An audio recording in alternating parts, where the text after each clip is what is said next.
चाल थोड़े सारे एक काफी तो स्वागत है मेरी एक नवी वीडियो। तो गाइस जैसा कि इस वीडियो के थंबनेल पे आप देख के आए हो, इस वीडियो में आपको बताऊंगा कि कौन सी आपको बुक्स यूज करनी है एलपीयू नेस्ट के एग्जाम के लिए, क्या आपका सिलेबस रहने वाला है और कैसे सिर्फ 10 दिन में तैयारी करके आप ज्यादा आप तो मतलब 100% अप टू 50% जितनी भी मैक्सिमम स्कॉलरशिप है उस कोर्स के ऊपर जो आप करना चाहते हैं उसको आप क्रैक कर सकते हैं। तो सारी इन्फॉर्मेशन आपको मिलेगी वीडियो के एंड होने तक। उससे पहले अगर आप चैनल पर नए हो तो यार चैनल कर लो सब्सक्राइब, ताकि कोई भी लेटेस्ट इन्फॉर्मेशन आप एलपीयू नेस्ट के ऊपर, एलपीयू के ऊपर, के कॉलेज प्लेसमेंट के ऊपर, एलपीयू से रिलेटेड कोई भी लेटेस्ट इन्फॉर्मेशन आप मिस ना करें। तो चैनल को सब्सक्राइब करो, बेल आइकन को दबा लो। उसके बाद अगर हम बात करें एलपीयू नेस्ट की, तो आपको पता ही होगा एलपीयू नेस्ट यहाँ पे एडमिशन और स्कॉलरशिप टेस्ट है जो यहाँ पे एडमिशन के लिए कंपलसरी रहता है। ये एक सेंटर बेस्ड एग्जाम है जो आपको अपने नियरेस्ट एलपीयू नेस्ट के सेंटर में जाके देना पड़ेगा। इसकी ऑफिशियल फीस बॉयज के लिए 1000 रुपीज, गर्ल्स के लिए 500 रुपीज। लेकिन अगर आप नीचे डिस्क्रिप्शन में दिए गए लिंक से रजिस्टर करते हैं एलपीयू नेस्ट के एग्जाम के लिए तो आपको फ्लैट 50% का डिस्काउंट मिल जाता है। तो ये तो बात हुई एलपीयू नेस्ट की। तो यहाँ पे आपको एलपीयू की ऑफिशियल वेबसाइट के ऊपर जाना है। यहाँ पे आपको एलपीयू नेस्ट की ऑप्शन दिखेगी, एलपीयू नेस्ट के ऊपर क्लिक करते हैं आपको चले जाना है।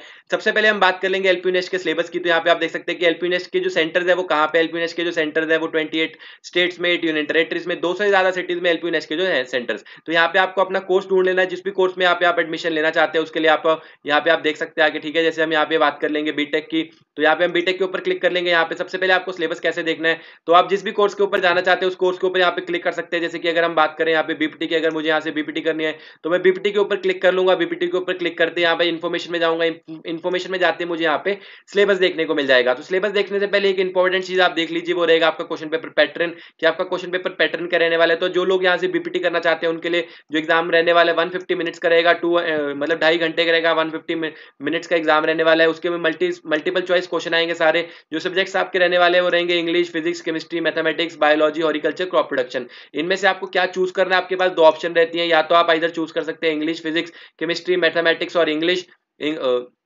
मैथमेटिक्स और इंग्लिश, ठीक है। और दूसरी ऑप्शन आपके पास क्या रहती है, या तो आप कर सकते हैं चूज फिजिक्स, केमिस्ट्री, बायोलॉजी और इंग्लिश, या आप कर सकते हैं, ठीक है।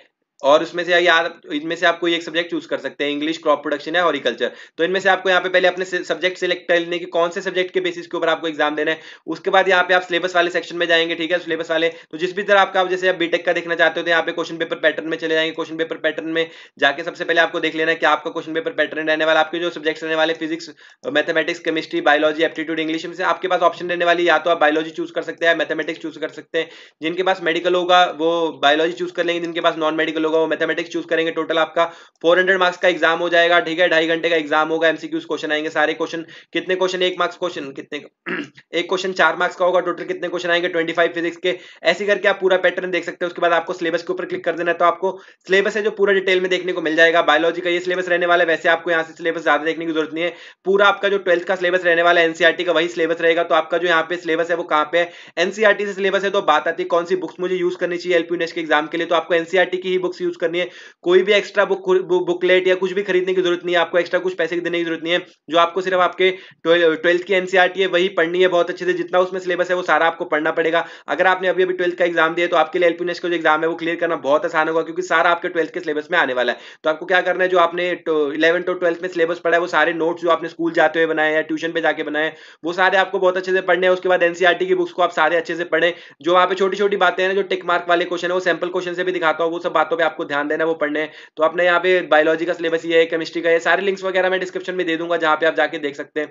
उसके बाद आप फिजिक्स का सिलेबस, मैथमेटिक्स, इंग्लिश, तो जो भी सब्जेक्ट्स के बेसिस के ऊपर यहाँ पे आप एग्जाम देने वाले हैं वो सब्जेक्ट का सिलेबस यहाँ पे देख ले। सिमिलरली जो भी सब्जेक्ट देखना है ना उसका आप देख सकते हैं। जैसे यहाँ केमिस्ट्री का सिलेबस ये है, तो ये आप देख सकते हैं कि पूरा आपका एनसीईआरटी का सिलेबस के जो इंडेक्स है वही प्रिंट आउट है। जैसे कि some basic concepts of chemistry, state of matter, atomic structure, chemical bonding, ठीक है। ये पूरा आपका 11th 12th का जो सिलेबस है वो है। तो यहाँ पे आप पूरा सिलेबस जाके देख सकते हैं। लिंक मैंने आपको बता दिया कि कैसे आपको मिलेगा, कैसे जाना है। वैसे डायरेक्ट लिंक मैं आपको डिस्क्रिप्शन में भी दे दूंगा, लेकिन आपको वेबसाइट से भी कैसे जाना है वो भी मैंने बता दिया। तो मैथमेटिक्स का ये, बायोलॉजी का ये सिलेबस है, इंग्लिश का ये, एप्टीट्यूड का ये। तो अब हमको एग्जाम क्लियर कैसे करना है यार, सिर्फ 10 दिन तैयारी करके। तो अगर आपने अभी अपनी 10th का एग्जाम दिया है तो वो ठीक है, आपको सारा कुछ याद होगा। तो अब आपको क्या करना है कि आपकी जो एनसीईआरटी की बुक्स हैं उसमें हर एक चैप्टर्स में जाके जो हाउ द फैक्ट्स या कुछ अंडरलाइंड क्वेश्चन होते हैं ना, जो आपको प्रैक्टिस के लिए दिए जाते हैं, वो सारे आप क्वेश्चन पढ़ लीजिए। मल्टीपल चॉइस क्वेश्चन आपके हर चैप्टर के एंड में दिए होते हैं, वो आपको ध्यान से पढ़ लेने सबसे पहले। उसके बाद आपको क्या करना है, उसके बाद आपको वही क्वेश्चन जैसे कि एमसीक्यूज टाइप क्वेश्चन या जो आपके प्रीवियस ईयर के जेईई मेंस टाइप के क्वेश्चन है या प्रीवियस ईयर के एलपीयू नेस्ट के क्वेश्चन है वो आपको ट्राई करना है। प्रीवियस ईयर के एलपीयू नेस्ट के क्वेश्चन कहां से मिलेंगे,